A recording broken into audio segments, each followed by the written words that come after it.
in the gale-swept gloom of the first week of June 1944.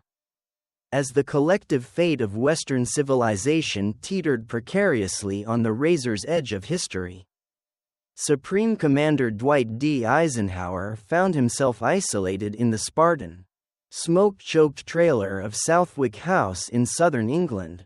Outside, the wind howled across the English Channel, whipping the rain into horizontal sheets that drummed relentlessly against the thin walls of his quarters. A constant, rhythmic reminder of the chaos of nature. But the storm raging outside was nothing compared to the tempest churning within the general's own mind. Eisenhower, the man who now bore the crushing weight of 2 million lives on his shoulders, was facing an antagonist far more terrifying than the entrenched Wehrmacht legions of Field Marshal Rommel or the concrete teeth of the Atlantic Wall. He was fighting the capricious and unforgiving temperament of the weather itself.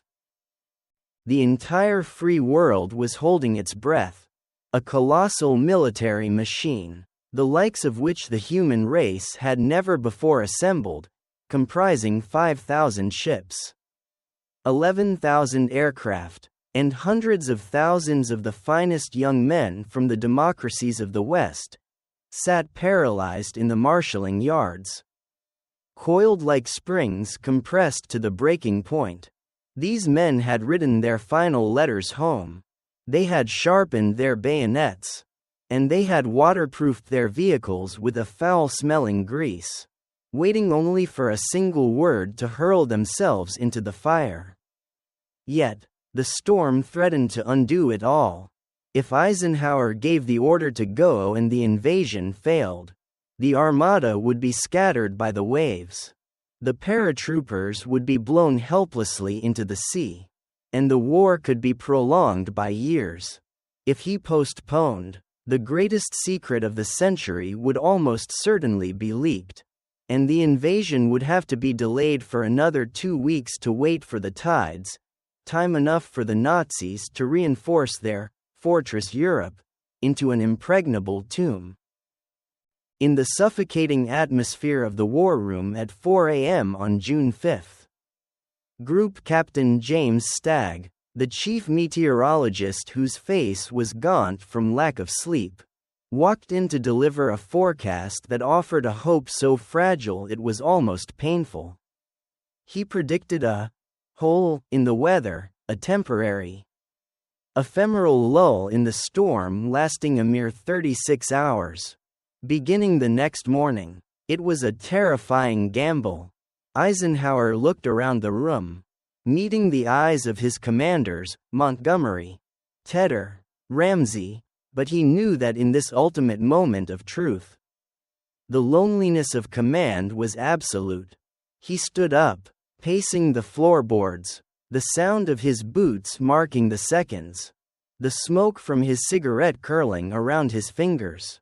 He paused, looked out into the rain, and with a voice stripped of all pomp and circumstance, uttered the 3 simple words that would alter the course of human history: "Okay. Let's go." Instantly, the paralyzed giant awoke. The teletype machines began to clatter, sending orders flashing down the lines to the ports and airfields, unleashing the iron dogs of war. But for Eisenhower, the burden of conscience had only just begun. That evening, as the skies remained dark and threatening, he left his headquarters to drive to Greenham Common, the staging area for the 101st Airborne Division, the Screaming Eagles. His intelligence advisors had warned him that the casualty rates for the airborne assault could reach as high as 70%. He was going to look into the faces of men he believed he was sending to their deaths. On the wet tarmac, amidst the roar of warming engines and the smell of high-octane fuel, Eisenhower was not the distant Supreme Commander. He walked among the troops, men whose faces were blackened with charcoal and cocoa for the night drop, men whose hands trembled slightly as they checked their static lines. He did not speak to them of grand strategy or the destruction of the Third Reich. He asked them where they were from. He talked about fishing in Michigan, about the wheat harvest in Kansas, about the jobs they had left behind. A photographer captured the moment. Ike, hands in his jacket pockets, listening to a tall lieutenant, his face radiating the warmth of a father sending his sons into a storm, yet masking an internal agony that was tearing him apart. When the last C-47 transport plane roared down the runway and lifted its heavy belly into the low clouds, disappearing into the black void, observers saw tears standing in the general's eyes.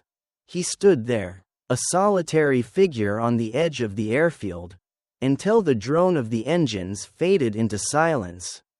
The night fell, and the invasion began not with the thunder of cannons, but with chaos. Thousands of paratroopers descended into the pitch-black darkness of the Normandy Peninsula. Scattered by the high winds miles from their drop zones, they landed in flooded marshes where men, weighed down by 100 pounds of equipment, drowned silently in the mud without ever firing a shot. They dropped directly onto town squares filled with German patrols and were cut down before they could cut their risers. Yet, this very chaos became the Allies' greatest tactical asset. The German High Command, already lulled into a false sense of security by the storm, Field Marshal Rommel himself had returned to Germany to celebrate his wife's birthday.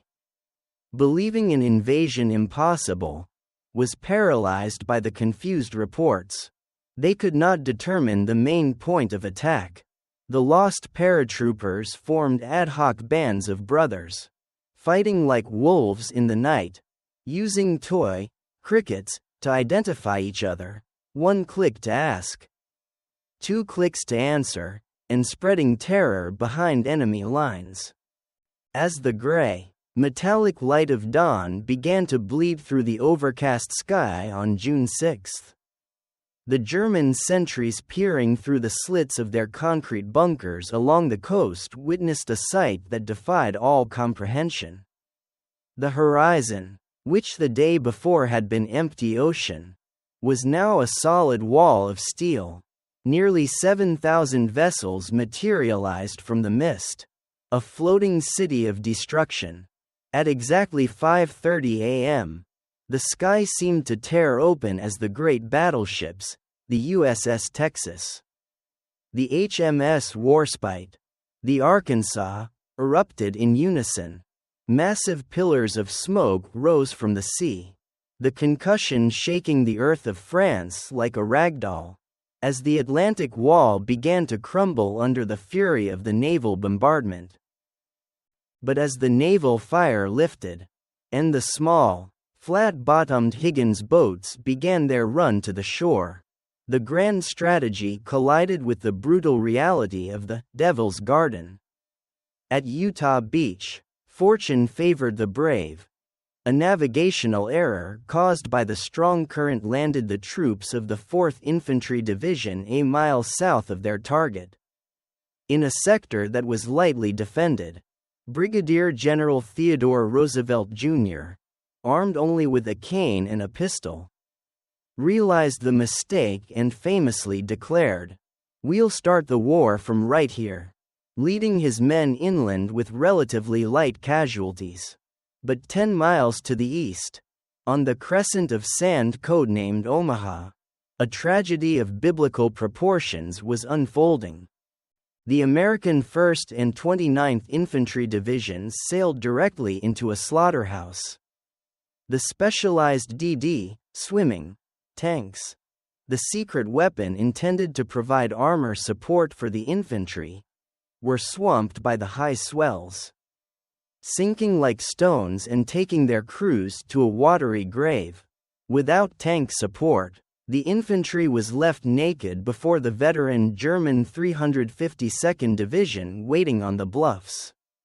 As the ramps of the landing craft dropped with a sickening clang, the soldiers were met not with suppression, but with a withering, cross-secting hail of MG-42 machine gun fire that tore through the ranks with industrial efficiency. The surf turned an opaque crimson with blood and diesel fuel. Bodies piled up at the water's edge, rolling in the macabre rhythm of the tide. For hours, Omaha ceased to be a battle and became a massacre. The survivors huddled behind the steel, hedgehog, obstacles, paralyzed by the shock, vomiting from seasickness and terror, while the rising tide threatened to drown the wounded who lay helpless on the sand. The chain of command had been decapitated, radios were lost, officers were dead. From the cruiser Augusta offshore, General Omar Bradley watched the carnage through his binoculars, his heart sinking as he seriously considered evacuating the beach and abandoning the foothold. Back at Southwick House, Eisenhower was cut off from the reality of the beaches. He sat alone in his trailer, chain smoking, waiting for the fragmentary reports to trickle in. He did not know about the slaughter at Omaha, nor did he know about the superhuman feat of Colonel Rudder's Rangers, who were at that moment scaling the 100-foot sheer cliffs of Point du Hoc with wet ropes and bayonets, fighting a vertical battle against gravity and German grenades. Ike only knew the waiting, and in that terrible silence, he felt the physical presence of the small, folded piece of paper tucked deep in his wallet.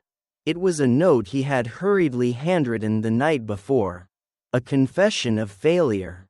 However, on the blood-soaked sands of Omaha, salvation arrived not through high-level strategy, but through the raw, unscripted courage of the common soldier. When death seemed certain, men began to realize that to stay on the beach was to die.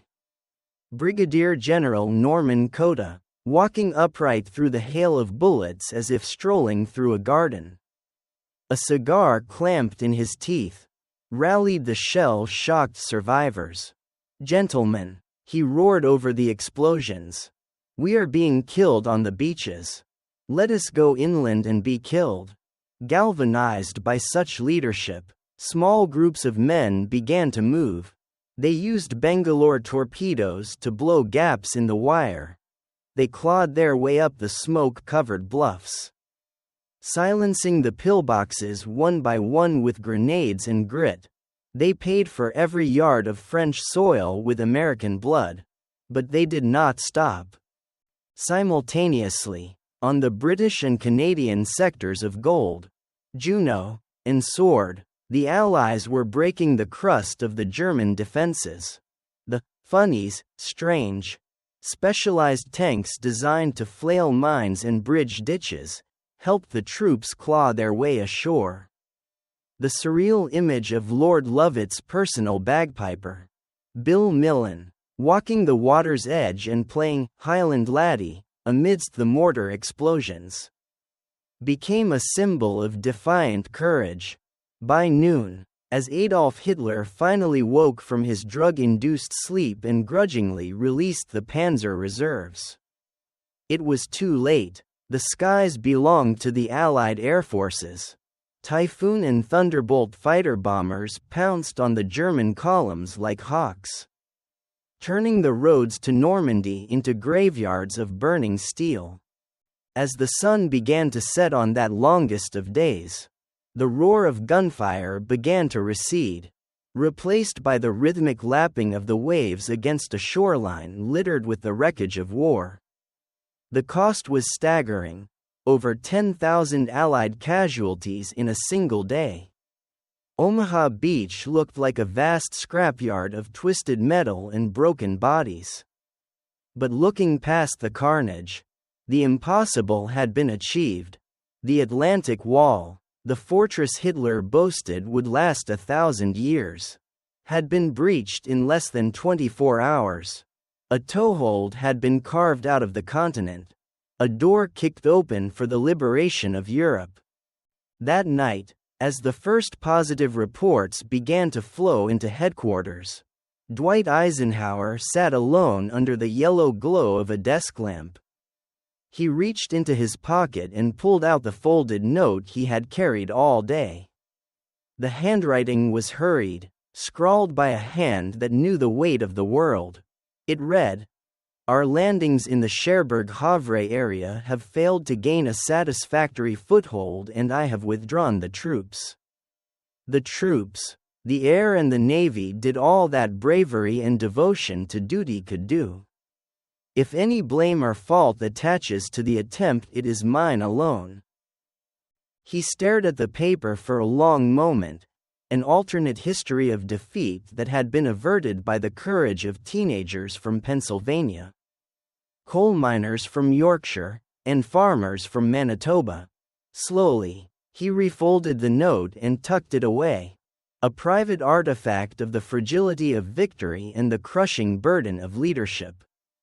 He knew the road to Berlin would still be long and bloody, that the hedgerows would have to be taken field by field, and that winter would bring new horrors.